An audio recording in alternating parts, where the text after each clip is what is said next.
Mukaseera kano tulaba gavumenti ya Museveni basatira era basatira kubanga Donald Trump olwabadde okulayira yatandikiddewo kwokyanga muliro era bakulaga nti ekitongole ekya World Health Organization ekitongole kya USAID ebibadde bigaba obuyambi mu mawanga ga Afrika nga kwotwalidde ne Uganda in particular nga kye kitongole ekiyambako abalwadde b'omusujja ekya USAID kye kiyambako abalwadde b'omusujja n'okugaba obutimba bw'ensiri era ekitongole kya World Health Organization nga bye bitongole ebyo ebibadde bitukwatiridde nga bye biyambako ne ku balwadde b'akawuka akaleeta mukenenya. Mu kaseera kano baatuggyeko obuyambi era gavumenti ya Uganda eri mu kulaajana. Tulaba Ministry of Health balaajana bali mu kukaaba naye nga ye gavumenti yeemu Museveni asiiba atugamba kugamba talina kye yeetaaza abazungu. I don't need anything from West. Talina kye yeetaaza abazungu, talina kye yeetaaza abazungu. Era n'okugendayo obugenzi abaabayambye. Okitegeera, Uganda we can live without them. Uganda we can live without West. Without Western countries we can live in our own. Oba okitegeera kwegamba this man can use reverse psychology okutusiruwaza n'okutufuula nti abazungu tebalina kye batugaza naye nga Uganda we cannot live without them. Uganda we cannot live without them. Batuggyeko just buyambi bwa byabulamu naye kati gavumenti yamwe yatandise dde okusatira n'okulaajana n'okkuba endulu n'okkuba omulanga awo ababbi banoonya we babbira. Batuggyeko obuyambi mu kalwadde akaleeta mukenenya obulwadde bw'omusujja kyokka mwe mutulaga nti waliwo ekirwadde ekibaluseewo ekya Ebola. Muli balalu bantu mmwe. Muli balalu bantu mmwe. Naye ekyewuunyisa abasajja abo bakulaga nti bali mu kuyisa classified budget for state house eza donation is just Museveni okugabako bali mu kuyita classified budget ya 83 billion shillings billion 83 classified budget. Classified ze sente ezennyongereza ze balina okwongerayo mu state house okusinzira ku budget gye baabawa ey'omwaka ogwedde 2024-2025 budget gye baakoze tetunnaba nagitambula yadde half tetunnaba nagitambula yadde quarter. Tetunnaba twakatambuzako just emyezi 5 gyokka ku budget ku sente ze baakawa state house naye essaawa zino ku myezi 5 gyokka nga budget yakafuluma bakulaga nti Museveni sente zayagala billion 83 for donation okugabako. Okuwaako ba Eddie Kenzo, okuwaako abayimbi abamukyalidde mu state house, okuwaako Namyalo n'abakasukira mu kkubo ne mujja ne muyoola mumuwa obululu. Yes, bamuyisiriza ali mu kuleta classified budget mu state house ya billion 83. 83 billion classified budget ez'okugabako, ez'okujja abakasukire mu kifo ky'okukwata ssente ne baziteeka mu byobulamu emyaka 40 mu buyinza. Muli mu buyinza naye mutambulira ku buyambi babagabirira bugabirizi mulinga abalema abatalina bye mukola. Sente muzigulamu mamotoka 83 billion za donation 10 billion za gula motoka mpya eza mwami Museveni. Emotoka zaina emotoka bakati ayine emotoka balukaga mummeka ezo tezimumala wabula yetagayo billion endala 10 okugula emotoka endala. Classified budget sente ezennyongereza nga mujjeko ze bamuwa budget eri ewedde. Naye bakulaga nti Trump yatuggyeko obuyambi basati era bali mukaba bakulaga nti abantu akakadde kalamba n'omusobyo bagenda kufa olw'okuba batuggyeko obuyambi obwasimanya obulwadde simanya obwa malaria ne sirimu. Kwegamba Uganda tulagawa kati osanga omulwadde wa sirimu omulwadde agenda okulwala omusujja ekyagende mu ddwaliro nga n'obuyambi tewali eddagala teri olaba babadde bakaaba eddagala nga batuwa obuyambi era kati bwe babutuggyeko tugenda kubeera tutya. Naye ojja kusangayo oli agamba we have peace. Museveni yatuleetera eddembe. Okay, you get peace when you are dead. Funa eddembe ng'ogenda kufa bakuziike. Kati buli mulwadde wa sirimu yenna yandibadde yavuddeyo dda ng'ali ku nguudo yeekalakaasa Museveni tuviire kubanga ebizibu byonna Museveni yabitutaddemu ebyo.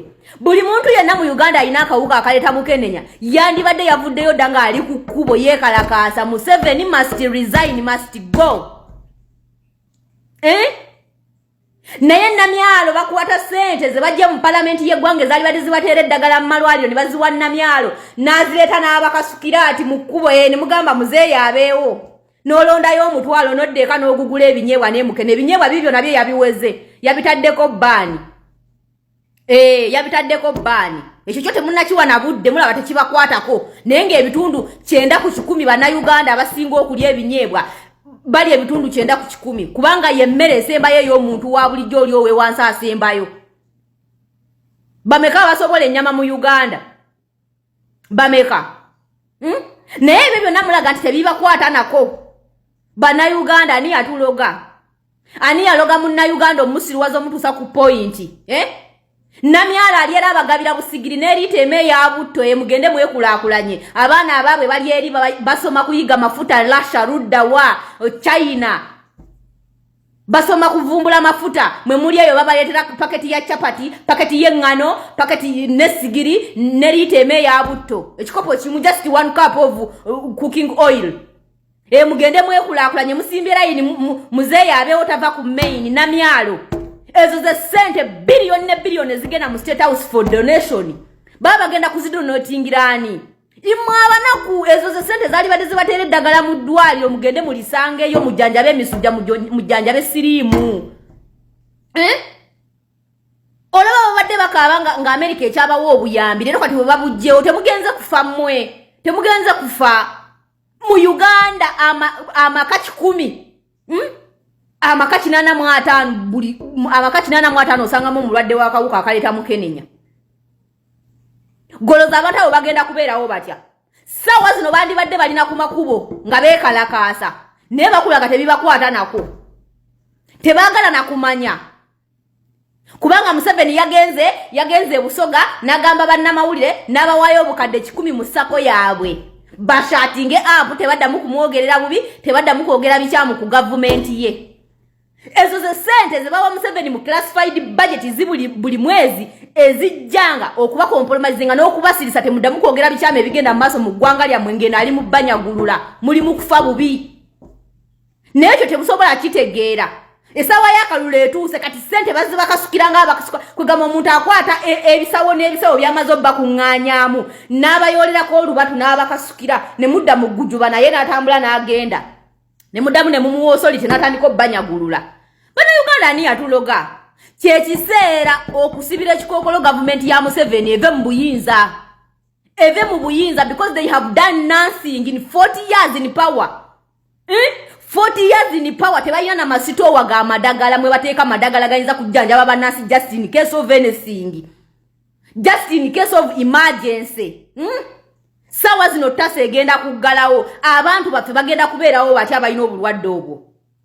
Mu Uganda kizibu nnyo okusanga amaka nga temuli muntu alina kalwadde ako bagenda kubeerawo batya.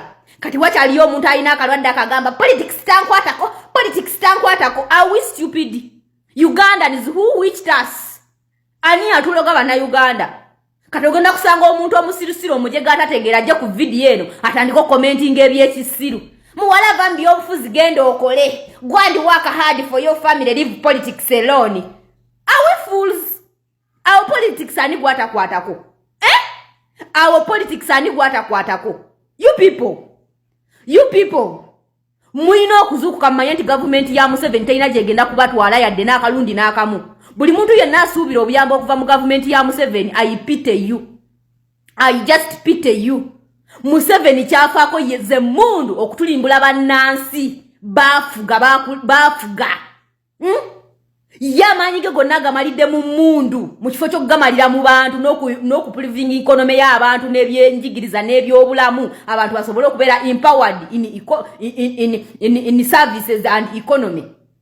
Azimalidde mu mundu kutirimbula abantu bafuga bw'avaawo natandika I'm a patriotic, I'm a pan-African. What a fool, what a fuck. How can you be a pan-African, a patriotic, yet you kill your own citizens? Is that being patriotic? Is that being pan-African? You are the one who behind every wars in East and Central Africa, and you call yourself a pan-African. You people, Ugandans. Hey.